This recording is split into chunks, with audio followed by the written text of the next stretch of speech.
सुप्रभात प्यारे बच्चों। पहले वीडियो में हम लोगों ने कक्षा 12 कला वर्ग विषय हिंदी के काव्यखंड का द्वितीय पाठ जगन्नाथ दास रत्नाकर द्वारा रचित उद्धव शतक से अवतरित उद्धव प्रसंग के लगभग 5 पदों का हम लोगों ने संदर्भ सहित व्याख्या कर लिया था। आज हम सब उसके आगे के पदों का संदर्भ सहित व्याख्या करेंगे। प्रस्तुत काव्य है आए हो सिखावन को जोग मथुरा ते तोपे उद्धव ये वियोग के बचन बतराओ ना कहे रत्नाकर दया करी दरस दिन्यों दुख दरीबे को तोपे अधिक बढ़ावो ना टुक टुक हवे हैं मन मुकुर हमारो हाय चूकी हूँ कठोर बैन पाहन चलाओ ना एक मनमोहन तव बस के उजारियो मोही हिय में अनेक मनमोहन बसावो ना। प्रस्तुत काव्यांश में उद्धव मथुरा से योग की शिक्षा देने आए हैं। किसकी शिक्षा देने आए हैं? योग अर्थात ब्रह्म की। उनके योग शब्द का श्लेष के आधार पर संयोग अर्थ लगाती हैं। कौन लगाती हैं? गोपिकाएं। संयोग का अर्थ यहाँ पर मिलन है। किससे मिलन? कृष्ण से मिलन। योग का अर्थ है ब्रह्म, यानी यहाँ पर उद्धव जी ब्रह्म का संदेश लेकर आए हैं। लेकिन यहाँ पर गोपिकाएं योग शब्द का श्लेष के आधार पर संयोग अर्थ लगाती हुई कहती हैं कि हे उद्धव आए हो सिखावन को जोग मथुरा तय तोपे। उद्धव ये वियोग के वचन बतराओ ना कि हे उद्धव तय यदि आप मथुरा से जोग अर्थात योग की, योग मतलब मिलन की। यहाँ पर मैंने ब्रह्म का अर्थ नहीं बताया, योग का अर्थ यहाँ पर गोपिकाएं समझ रही हैं मिलन। कि हे उद्धव यदि आप मथुरा से योग की सिखावन शिक्षा आए हो देने आए हैं, यदि आप मथुरा से योग की शिक्षा देने आए हैं तो ये वियोग के वचन, ये वियोग की बातें बतरावो ना, मत कीजिए। ये वियोग की बातें मत कीजिए। कहे रत्नाकर जी कहते हैं कि गोपियाँ कहती हैं हे उद्धव दया करी दरस दिन्यों दुख दरीबे को तोपे अधिक बढ़ावो ना। कि हे उद्धव दुख दरीबे को, यदि आपने हमारे दुख दरीबो, दुख को दूर करने के लिए, दुखों को दूर करने के लिए दया करके दर्शन दिन्यों अपने दर्शन दिए हैं तो अधिक बढ़ावो ना। क्या ना बढ़ाओ? वियोग के वचन, ये वियोग की बातें करके हमारे दुखों को और अत्यधिक न बढ़ाइए। वियोग की बातें करके हमारे दुखों को और अत्यधिक न बढ़ाइए। ऐसा करने से टुक टुक हवे हैं मन मुकुर, मुकुर का अर्थ यहाँ पर दर्पण हमारो। ऐसा करने से हमारा मन रूपी दर्पण के टुकड़े टुकड़े हो जाएंगे। हमारे मन रूपी दर्पण के क्या हो जाएंगे? टुकड़े टुकड़े हो जाएंगे।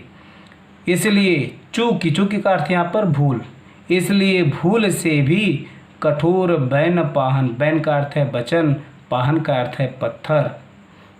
इसलिए भूल से भी कठोर वचन रूपी पत्थर चलावो ना, मत चलाइए। कठोर वचन रूपी पत्थर मत चलाइए। क्यों? क्योंकि एक मनमोहन का अर्थ है एक श्री कृष्ण, कि एक मनमोहन अर्थात श्री कृष्ण ने तो ही अर्थात हृदय, एक श्री कृष्ण ने, मनमोहन श्री कृष्ण ने तो हमारे हृदय में बस कर उजारियो मोही, मुझे उजाड़ दिया है, हमें उजाड़ दिया है। एक मनमोहन अर्थात श्री कृष्ण ने हमारे हृदय में बस कर हमें क्या कर दिया, उजाड़ दिया है। इसलिए अब आप हे उद्धव, आप हमारे हृदय में अनेक मनमोहन बसाओ ना, अनेक मनमोहन मत बसाइए। मनमोहन का अर्थ है श्री कृष्ण। एक श्री कृष्ण ने हमारे हृदय में बस कर हमें उजाड़ दिया है, इसलिए आप हमारे हृदय में अनेक मनमोहन मत बसाइए। अर्थात कहने का भाव यह है कि जब तक मन का दर्पण टूटा नहीं है, किसका दर्पण, मन का दर्पण टूटा नहीं है, तब तक उसमें श्री कृष्ण का एक ही प्रतिबिंब है। श्री कृष्ण का एक ही, यानी कोई शीशा रखा हुआ सामने, गिर गया तो उसके टुकड़े टुकड़े हो जाते हैं, तो उसमें यदि हम अपना प्रतिबिंब देखें तो हमारी प्रतिबिंब कई रूपों में दिखाई देता है। तो यहाँ पर जो दर्पण है वो गोपियों का मन है। तो एक गोपियों के मन में सिर्फ एक ही कृष्ण निवास करते हैं कि यदि वह मन अगर टूट गया, मन रूपी दर्पण टूट गया, तो उसमें अनेक कृष्ण आ जाएंगे। उसमें क्या आ जाएंगे, अनेक कृष्ण हो जाएंगे।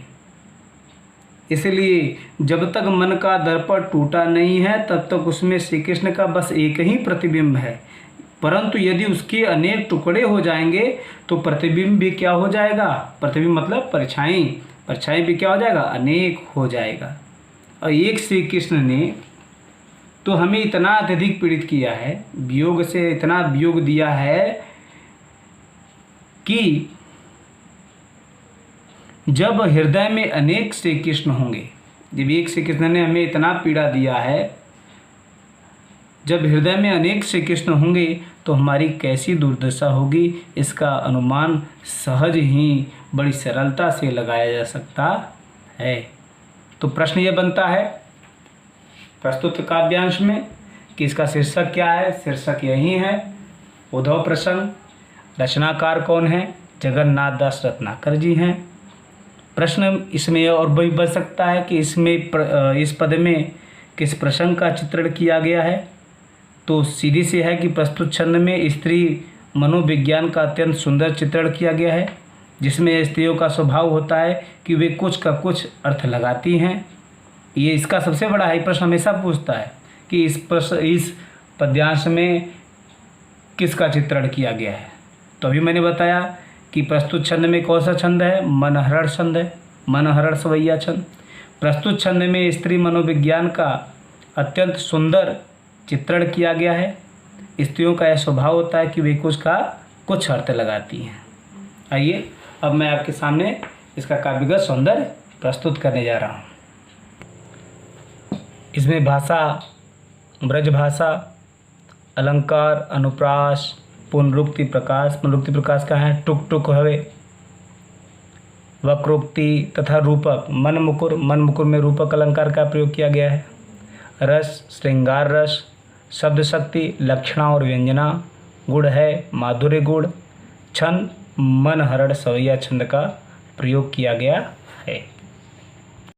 प्रस्तुत काव्य है, उद्धव यह सुधो सौ संदेश, कही दीजो एक, जानती अनेक न विवेक, ब्रज बारी है। कहे रत्नाकर असीम रावरी तो क्षमा, क्षमता कहाँ लो अपराध की हमारी है। दीजे और ताजन सबे जो मन भावे पर, कीजे न दरस रस वंचित बिचारी है। भली हैं बुरी हैं और सलज्ज निर्लज्ज हूँ हैं, जो कहे सो हैं पै परिचारिका तिहारी है।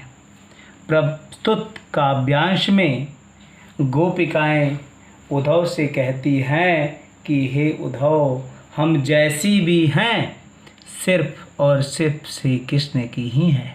हम जैसी भी हैं सिर्फ और सिर्फ कृष्ण की ही हैं। अतः गोपिका कहती हैं, उद्धव हे उद्धव, यह सुधो सो का अर्थ है सीधा सा, संदेश कई कह देना, दीजे देना एक एक। जानती न नहीं जानती हैं अनेक विवेक, अनेक विवेक का अर्थ यहाँ पर छल कपट। ब्रज बारी का अर्थ है ब्रज बालाएं। गोपियाँ उद्धव से कहती हैं कि हे उद्धव, श्री कृष्ण से हमारा यह सीधा सा यही एक संदेश कह देना। हे उद्धव, श्री कृष्ण से हमारा सीधा सा यही एक संदेश कह देना कि ब्रज बालाएं छल कपट की बनावटी बातें न जानती नहीं जानती हैं। कहे रत्नाकर जी कहते हैं कि गोपियाँ कहती हैं कि हे उद्धव, असीम रावरी तो क्षमा। रावरी मतलब आपकी, असीम मतलब सीमाहीन। असीम का अर्थ है सीमाहीन। गोपियाँ कहती हैं कि हे उद्धव, श्री कृष्ण में क्षमा करने की शक्ति, आपकी अर्थ यहाँ पर श्री कृष्ण में क्षमा करने की शक्ति तो असीम अर्थात अपार है। श्री कृष्ण में क्षमा करने की शक्ति तो अपार है, किंतु क्षमता कहाँ लो अपराध की हमारी है। किंतु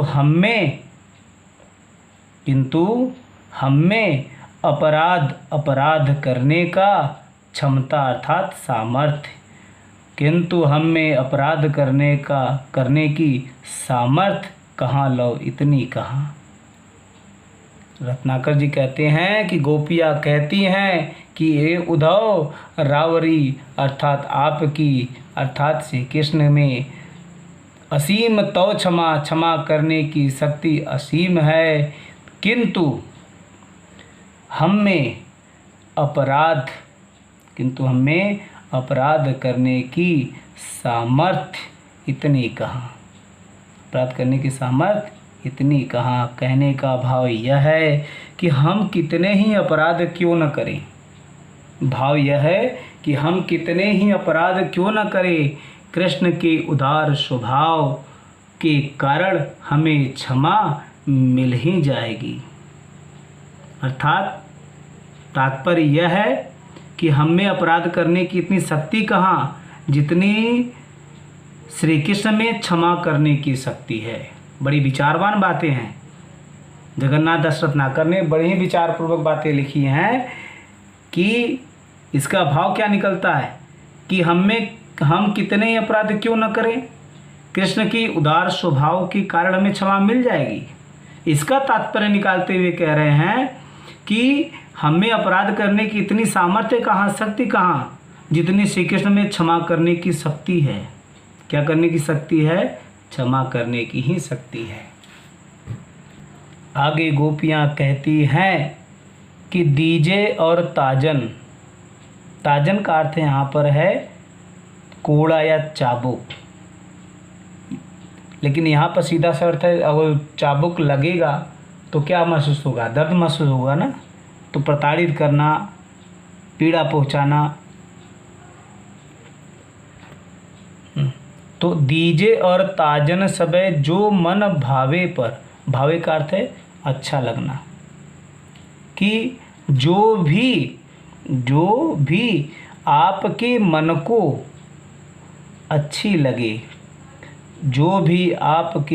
को अच्छी लगे, वे सभी ताजन दीजिए, वे सभी ताड़नाएँ दीजिए, वह सभी कष्ट दीजिए जो आपके मन को अच्छी लगे, परंतु कीजिए न दरस रस वंचित बिचारी अर्थात इन गोपिकाओं, मुझ गोपिकाओं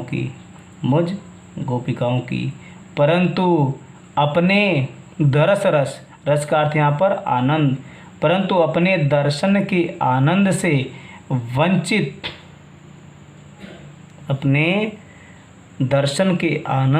वंचित न कीजिए, हम गोपिकाओं को मत कीजिए, परंतु अपने दर्शन के आनंद से वंचित हम गोपिकाओं को मत कीजिए, हम गोपिकाओं को अपने दर्शन से वंचित मत कीजिए।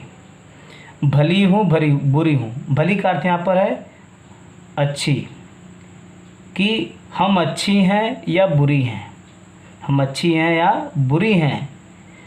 सलज लज्जाशील हैं या निर्लज निर्लज है, लज्जाहीन है। जो कहें सो, अर्थात आप जो भी समझे हमें स्वीकार है, जो भी आप समझे हमें स्वीकार है। किंतु पै परिचारिका तिहारी, किंतु पै अर्थात किंतु यह भी सत्य है कि हम जैसी भी हैं, परिचारिका अर्थात सेविका, तिहारी का अर्थ है आपकी, हम जैसी भी हैं सिर्फ और सिर्फ आपकी सेविकाएं ही हैं। भाव क्या है कहने का? भाव यह है कि हम अपने समस्त अपराधों के उपरांत भी आपकी कृपा की अधिकारिणी हैं। आपकी कृपा की क्या है? अधिकारिणी हैं।